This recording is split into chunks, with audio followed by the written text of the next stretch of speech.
ఇక ఇచ్చిన హామీలను అమలు చేయడంలో కాంగ్రెస్ విఫలమైందని మాజీ మంత్రి హరీష్ రావు ఫైర్ అయ్యారు.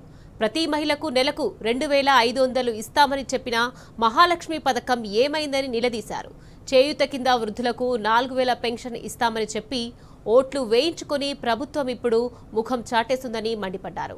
కేసీఆర్ రైతు బంధును పండగలా ఇస్తే రేవంత్ రెడ్డి ప్రభుత్వం దాన్ని దండగలా మార్చిందని నిప్పులు చెరిగారు. 2 సీజన్ల రైతు బంధు ఎగ్గొట్టి రైతులను అప్పుల ఊబిలోకి నెట్టారని ఆగ్రహం వ్యక్తం చేశారు.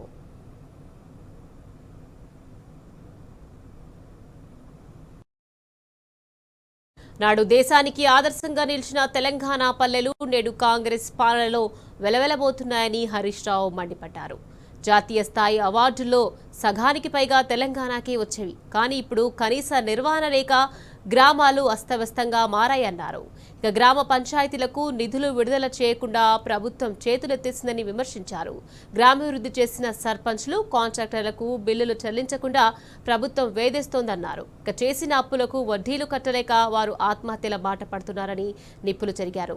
మిషన్ భగీరథ నీళ్లు రాక మళ్లీ బిందులు పట్టుకుని రోడ్ల మీదకు వచ్చే పరిస్థితి ప్రభుత్వం తెచ్చిందని ఫైర్ అయ్యారు. ఇక గ్రామాల ఆత్మగౌరవాన్ని కాంగ్రెస్ ప్రభుత్వం మంటగల్పిందని, ఇదే నిర్లక్ష్యం కొనసాగితే గ్రామ ప్రజలు కాంగ్రెస్ ప్రభుత్వంపై తిరగబడి ఓట్లతో తగిన బుద్ధి చెప్తారని హెచ్చరించారు. సంగారెడ్డి జిల్లా పటాన్చెరులో కాంగ్రెస్ పార్టీకి గట్టి ఎదురుదెబ్బ తగిలింది. గుమ్మడిదల మండలానికి చెందిన మాజీ జెడ్పీటీసీ కుమార్, ఎంపీపీ ప్రవీణ విజయభాస్కర్ రెడ్డి, మండల అధ్యక్షుడు హుసేన్తో పాటు 50 మంది కాంగ్రెస్ కార్యకర్తలు బీఆర్ఎస్ పార్టీలో చేరారు. పార్టీలో చేరిన వారికి మాజీ మంత్రి హరీష్ రావు గులాబీ కండువా కప్పి ఆహ్వానించారు.